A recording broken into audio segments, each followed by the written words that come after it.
এবং হামলার ঘটনায় আহত হয়েছেন অর্ধ শতাধিক শিক্ষার্থী। এর মধ্যে সমন্বয়ক হাসনাত আব্দুল্লাহ সহ অন্তত 5 জনের অবস্থা আশঙ্কাজনক।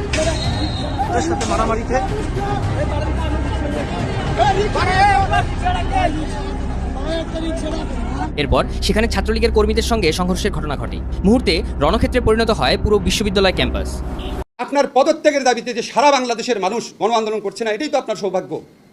এবার অন্তর্বর্তীকালীন সরকার ডক্টর মোহাম্মদ ইউনূসের বিরুদ্ধে চলে গেলেন আইন উপদেষ্টা আসিফ নজরুল।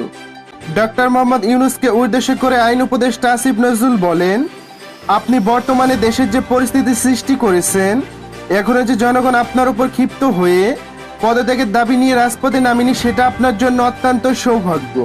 আমরা দেখেছি যে পাকিস্তান থেকে একটি জাহাজ বাংলাদেশে এসেছে। আমরা বাংলাদেশের জনগণ আমরা জানতে চাই এই জাহাজে করে কি এসেছে, জাহাজে করে কি অস্ত্র এসেছে না কি এসেছে, আমরা এটি জানতে চাই। কতগুলো জঞ্জাল উপদেষ্টা তৈরি করেছেন, কথা বলতে জানে না, হাঁটতে জানে না। ইউনূসের নেতৃত্বে আরেকটা বোঝা যেন আমাদের মাথায় চেপে বসছে। বাবা ডক্টর ইউনূস, সংস্কার খেলা বাদ দাও, তাড়াতাড়ি ভোট দাও। সরকার যে ফর্মে আসলে মানুষকে অ্যাড্রেস করছে, এই গণভুত্থানটাকে দিন দিন জনভুত্থানের সাথে বেইমানি করছে। জনগণের সমস্যার সমাধান করার দিকে তাদের কোনো ধরনের মনোযোগ নাই। তারা আছেন ওখানে কোরআনবাজি করার জন্য। সবাই ভালো এবং সুস্থ আছেন, স্বাগত জানাচ্ছি আমাদের আরেকটি নতুন ভিডিওতে।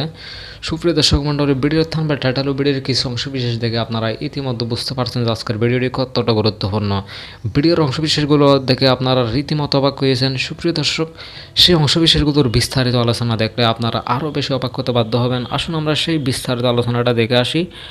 আপনাদের প্রতি বিশেষ অনুরোধ জানাচ্ছি সম্পূর্ণ ভিডিওটি দেখার জন্য। সম্পূর্ণ ভিডিওটি দেখলে আপনারা বুঝতে পারবেন যে রাজনীতির মোড়টি কোন দিকে যাচ্ছে এবং বাংলাদেশ আবার কোন দল ক্ষমতায় আসতে যাচ্ছে, এই বিষয়টি আপনারা বুঝতে পারবেন। আসুন আমরা সেই বিস্তারিত আলোচনা সম্পূর্ণ ধৈর্য সহকারে ভিডিওটা দেখে আসি। আপনার পদত্যাগের দাবিতে যে সারা বাংলাদেশের মানুষ গণ আন্দোলন করছে না, এটাই তো আপনার সৌভাগ্য। মানুষের বুকের ক্ষত দূর করেন, ক্রোধ দূর করেন, সব ঠিক হয়ে যাবে। মানুষকে আরো উত্তেজিত করে, মানুষকে আরো ক্ষত বাড়িয়ে আপনারা কিভাবে চান যে সবকিছু সবাই ভুলে যাবে? এবার অন্তর্বর্তীকালীন সরকার ডক্টর মোহাম্মদ ইউনূসের বিরুদ্ধে চলে গেলেন আইন উপদেষ্টা আসিফ নজরুল। বিস্তারিত জানতে আমাদের সাথেই থাকুন। ডক্টর মোহাম্মদ ইউনূসকে উদ্দেশ্য করে আইন উপদেষ্টা আসিফ নজরুল বলেন, আপনি বর্তমানে দেশের যে পরিস্থিতি সৃষ্টি করেছেন, এখনো যে জনগণ আপনার উপর ক্ষিপ্ত হয়ে পদত্যাগের দাবি নিয়ে রাজপথে নামেনি, সেটা আপনার জন্য অত্যন্ত সৌভাগ্য। কিন্তু মনে হচ্ছে সেই সৌভাগ্য বেশি দিন থাকবে না। তাই বলছি, আমাদের রাস্তায় নামতে বাধ্য করবেন না। এবার তারই অধীনে থাকা আইন উপদেষ্টা আসিফ নজরুল পাল্টি নিলেন ডক্টর ইউনূসের ওপর। কঠিন হুঁশিয়ারি দিলেন তাকে। দীর্ঘ 3 মাস যাবৎ দেশের ক্ষমতা পাওয়ার পরেও দেশের মানুষকে স্বস্তি দিতে পারেননি এই অন্তর্বর্তীকালীন সরকার। নিত্য প্রয়োজনীয় দ্রব্যমূল্যের বাজার ঊর্ধ্বগতির কারণে হাজারো জনগণ না খেয়ে মরছেন। তাই তো বর্তমানে সাধারণ জনগণ ক্ষেপে আছেন অন্তর্বর্তীকালীন সরকারের উপর। ধীরে ধীরে সকল রাজনৈতিক দলগুলো ইউনূসকে কড়া হুঁশিয়ারি দিচ্ছেন। কিন্তু ইউনূসের অধীনে থাকা আইন উপদেষ্টা আসিফ নজরুল ইউনূসকে নিয়ে গণমাধ্যমে নানান ধরনের সমালোচনা করেন। যেসব জায়গায় অন্তর্বর্তীকালীন সরকার ব্যর্থ হয়েছে, সেই সব জায়গা দ্রুত সংস্কার করতে বলেন। তিনি বলেন, আপনি যদি এত সহজ কাজে ব্যর্থ হন, তাহলে আমাদের কিছুই করার থাকবে না। প্রিয় দর্শক, আইন উপদেষ্টা আসিফ নজরুলের হঠাৎ পাল্টি খাওয়ার বিষয়টি কতগুলো জঞ্জাল উপদেষ্টা তৈরি করেছেন, কথা বলতে জানে না, হাঁটতে জানে না। ইউনূসের নেতৃত্বে আরেকটা বোঝা যেন আমাদের মাথায় চেপে বসছে। বাবা ডক্টর ইউনূস, সংস্কার খেলা বাদ দাও, তাড়াতাড়ি ভোট দাও। সরকার যে ফর্মে আসলে মানুষকে অ্যাড্রেস করছে, এই গণভুত্থানটাকে দিন দিন জনভুত্থানের সাথে বেইমানি করছে। জনগণের সমস্যার সমাধান করার দিকে তাদের কোনো ধরনের মনোযোগ নাই। তারা আছেন ওখানে কোরআনবাজি করার জন্য। রাজনৈতিক দলগুলো উপদেষ্টাদের ভেতর চলছে চরম বিরোধিতা। এদিকে শেখ হাসিনার ফিরে আসার খবরে কান্নায় ভেঙে পড়েছেন সমন্বয়কবৃন্দ। সুপ্রিয় দর্শক, বিস্তারিত জানতে আমাদের সাথে থাকুন। শেখ হাসিনা দেশ ত্যাগের পর রাজনৈতিক দল ও কিছু সমন্বয়কদের প্রস্তাবে গঠন করা হয়েছিল অন্তর্বর্তীকালীন সরকার। কথা ছিল খুব দ্রুতই সংস্কার শেষে নির্বাচনের ঘোষণা দেওয়া হবে। তবে নানা অজুহাতে নির্বাচন নিয়ে তালবাহানা শুরু করেছে উপদেষ্টারা। নির্বাচনের কথাটি বারবার ঘুরে ফিরে আসছে। অন্তর্বর্তীকালীন সরকার কিন্তু কখনোই বলে নাই যে তারা নির্বাচন বিরোধী বা নির্বাচন দেবে। শুধুমাত্র নির্বাচনের জন্য 2000 মানুষ জীবন দেয়নি, 1.5 লক্ষ মানুষ রক্ত দেয়নি। এদিকে উপদেষ্টারা রাজনৈতিক দলগুলোকে কটাক্ষ করায় ক্ষিপ্ত হয়েছেন তারা। এইভাবে চলতে পারে না। অর্থনৈতিক সংকট, দ্রব্যমূল্য, মানুষের আয়ের সাথে ব্যয়ের সঙ্গতি নেই। যদি না পারেন তাহলে দায়িত্ব নিয়েছেন কেন? উপদেষ্টাদের ঘাড় ধরে যে ধাক্কা দেয় না আহত গাজী ভাইরা যারা আছে এবং তাদেরকে যে ঘাড় ধাক্কা দেয়নি, এটাই হচ্ছে তাদের শুকরিয়া আদায় করা উচিত।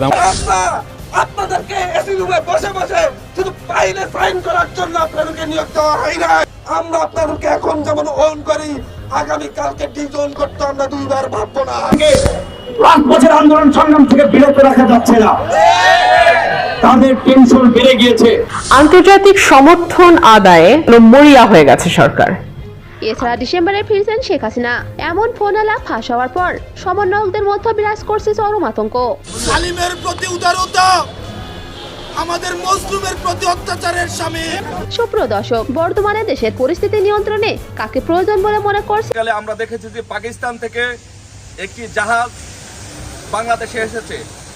আমরা বাংলাদেশের জনগণ আমরা জানতে চাই এই জাহাজে করে কি এসেছে, জাহাজে করে কি অস্ত্র এসেছে না কি এসেছে, আমরা এটি জানতে চাই। বাংলাদেশ কি গৃহযুদ্ধের পথে? এই জাহাজের ভিতরে করে আমরা যতটুকু জেনেছি যে বাংলাদেশকে একটি জঙ্গি রাষ্ট্র হিসাবে কায়েম করার জন্য, বাংলাদেশে একটি বিপ্লবী সরকার গঠন করার জন্য আসিফ নাহিদ মাহফুজরা এই পাকিস্তান থেকে আইএস এর মাধ্যমে অস্ত্র সরবরাহ করে কন্টেনারের মাধ্যমে অস্ত্র এনেছে। সো আমরা বলতে চাই, বাংলাদেশে আওয়ামী লীগের যত নেতৃবৃন্দ আছে সকলে আমরা এখানে আছি, যুক্তরাজ্য আওয়ামী লীগ সহ ইউরোপের আওয়ামী লীগের নেতৃবৃন্দ আছে। আমরা এর তীব্র নিন্দা এবং প্রতিবাদ জানাচ্ছি এবং আমরা ঘোষণা করছি যে আমাদের এক ফোঁটা রক্ত থাকতে, আমাদের বুকে এক বিন্দু রক্ত থাকতে আমরা বাংলাদেশকে জঙ্গি রাষ্ট্র হতে দিব না, ইনশাআল্লাহ। সবাই ভালো থাকবেন। জয় বাংলা, জয় বঙ্গবন্ধু। এবং হামলার ঘটনায় আহত হয়েছেন অর্ধ শতাধিক শিক্ষার্থী। এর মধ্যে সমন্বয়ক হাসনাত আব্দুল্লাহ সহ অন্তত 5 জনের অবস্থা আশঙ্কাজনক।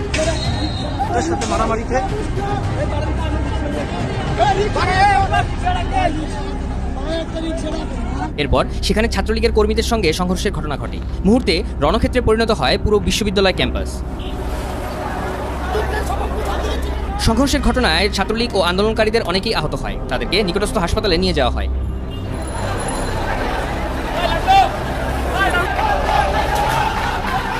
সংঘর্ষের পর এক পর্যায়ে পুরো ঢাকা বিশ্ববিদ্যালয় এলাকা দখলে নেয় ছাত্রলীগ। অবশেষে দুই সমন্বয়ককে গণধোলাই দিল ছাত্রলীগের নেতাকর্মীরা।